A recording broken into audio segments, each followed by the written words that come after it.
मैं सोचती हूँ ना कि एक औरत की ज़िंदगी भी कितनी अजीब होती है। सुबह आँख खुलने से पहले उसके ज़हन में पूरे दिन के कामों की ना एक लंबी सी फ़हरिस्त बन चुकी होती है।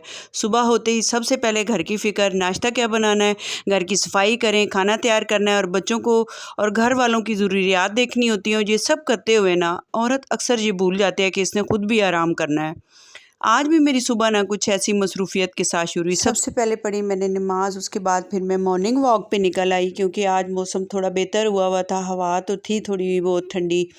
तो मैंने सोचा कि चलें आज काफ़ी दिनों के बाद मैं वॉक पे निकली। यहाँ सुबह की फ्रेश एयर देख के दिल बहुत खुश हुआ। घर आई, नाश्ता बनाया और उसके बाद ये आ गई मैं किचन में। सबसे पहले तो मैंने शुरू कर दिया किचन काउंटर वगैरह साफ़ करने, क्योंकि मानसून का महीना है। मानसून के महीने में आपको पता है कि एक नमी सी होती है और किचन को बार-बार देखना पड़ता है, सफाई करनी पड़ती है। बजाय इसके कि आप बहुत सारा इसको इकट्ठा गंद को करके रखें, उससे बेहतर है कि आप थोड़ा-थोड़ा करके ना डेली रूटीन पे ना आप अपनी किचन को नीट क्लीन किया करें।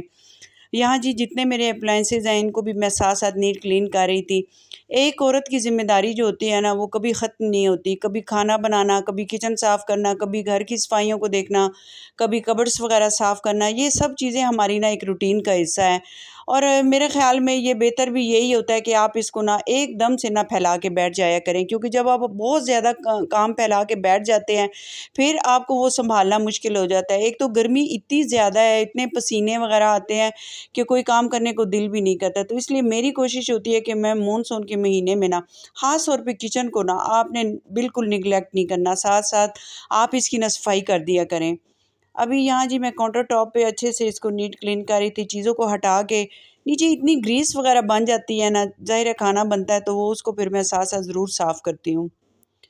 यहाँ जी मैं जो मेरे रैक्स थे उनको मैंने साफ़ करना शुरू किया और जितने भी मेरे डिब्बे थे चीनी वाले, चाय वाले, इनको मैंने पहले नीट क्लीन किया और उसके बाद फिर मैंने इसके अंदर जो मैंने लाइनिंग बिछाई हुई है ना, इसका इतना फ़ायदा हो जाता है आपको कि इससे ये होता है कि आपका रैक जो होता है ना वो ज़रा डस्ट मिट्टी से बचा रहता है। लेकिन फिर भी आपने साथ-साथ मिसाले वग़ैरह देखने होते हैं, उनको खोल के चेक करें, देखें। आजकल का मौसम ऐसा है ना बरसात का, इसमें कीड़ा वग़ैरह लग जाता है। मैं फिर साथ के साथ इन चीज़ों को ना नीट क्लीन करती रहती हूँ। हम औरतों की ज़िंदगियों में भी ना शायद सबसे खूबसूरत और मुश्किल चीज़ यही है कि हम अपने घरवालों की खुशी में ना अपनी खुशी तलाश कर लेती हैं। कभी कोई कहता है खाने में ये बना दो, कभी कोई घर के किसी काम के लिए आवाज़ देता है और कभी बाज़ार का काम, कभी कुछ तो कभी कुछ। लेकिन यकीन जाने हम थके होने के बावजूद भी ये एक अजीब बात है कि औरत अक्सर थक ज़रूर जाती है, लेकिन फिर भी वो उसके मुँह से ना सिर्फ़ एक ही बात होती है कि चले कोई बात नहीं, मैं कर लूँगी। ज़ाहिर है एक बच्चे जो होते हैं वो माँ को कहते हैं कि आप ये कर दें, वो कर दें, लेकिन एक औरत सारा दिन काम करने के बावजूद, थकने के बावजूद भी वो अपनी किसी ज़िम्मेदारी से पीछे नहीं हटती। ये भी एक बहुत बड़ी मेहनत होती है। आज के दिन ना मैंने भी कोशिश की है कि अपने सारे कामों के दरमियान ना थोड़ा-सा वैसे वक़्त ना आप अपने लिए भी निकाल लिया करें। 1 कप चाय सुकून से बैठ के पी लें। लेकिन बहरहाल अगर घर साफ़ होगा ना, किचन साफ़ होगा ना, आप यकीन करें तो हमारी मेहनत वसूल हो जाती है। हम अक्सर ना अपनी मेहनत को वैसे मामूली समझ लेते हैं, लेकिन हकीकत ये है ना कि घर को सँभालना ना कोई छोटी ज़िम्मेदारी नहीं है। ये भी ना एक लंबी ज़िम्मेदारी है। अच्छा, लोग कहते हैं कि जी औरत ही है, घर में ही है, घर के काम ही तो कर रही है, लेकिन आप यकीन जानें कि औरत घर में है, लेकिन वो ये नहीं देखते कि वो भी पूरा दिन काम करती है। सारा दिन नाश्ते बना, खाने बना, बच्चों को देख, घर की ज़िम्मेदारियाँ देख।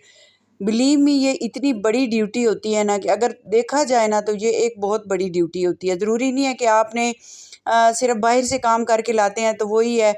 और जो एक सोशल लाइफ़ होती है ना जिस लेडी की ख़ास तौर पे अब जैसे देखें कि मैं साथ-साथ अपने घर को भी देखती हूँ, सैलून को भी देखती हूँ, अपने बच्चों को भी सारा देखना होता है आपने। एक औरत की ज़िम्मेदारियाँ ना मेरे ख़्याल में बहुत ज़्यादा होती हैं और वो ख़त्म नहीं होती।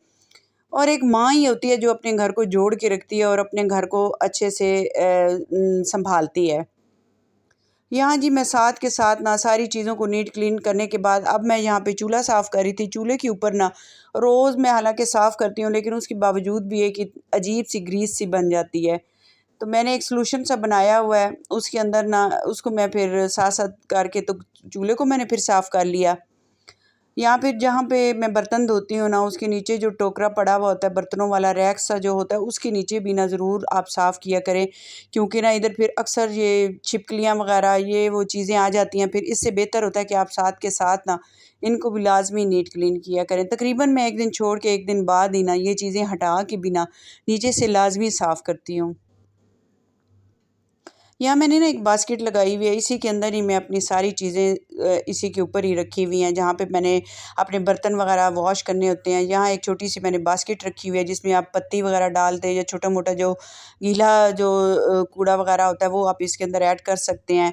आप पानी वाली बोतलों को भी डेली रूटीन पे ज़रूर धोया करें। इसके अंदर मैं तो विनेगर डालती हूँ और थोड़ा-सा मैंने इसके अंदर ना लिक्विड डाला है बर्तन धोने वाला, और उसके बाद फिर इस छोटा-सा ब्रश आता है, दराज से मैंने मंगवाया था ऑनलाइन ही, इससे मैं इसको अच्छे से नीट क्लीन कर लूँगी। इससे ये होता है कि ये ना ऑक्सीडाइज़ नहीं होती, क्योंकि आपको पता है पानी जब प्लास्टिक की बोतलों में होता है ना, तो उसके बाद उनमें ना एक अजीब-सी स्मेल हो जाती है। ये देखें, जब मुकम्मल नीट क्लीन हो जाए ना किचन, तो कसम से दिल में ना और ज़िंदगी में भी एक सुकून आ जाता है। अगर आपको मेरी वीडियो पसंद आ रही है, प्लीज़ मेरे चैनल को लाइक करें, सब्सक्राइब करें और प्लीज़ मेरी वीडियो को ज़्यादा से ज़्यादा अपने फ्रेंड्स एंड फैमिली में ज़रूर शेयर करें। इंशाल्लाह ताला मैं नेक्स्ट आपको एक और अच्छे व्लॉग में मिलूँगी। ओके जी, अल्लाह हाफ़िज़, बाय बाय।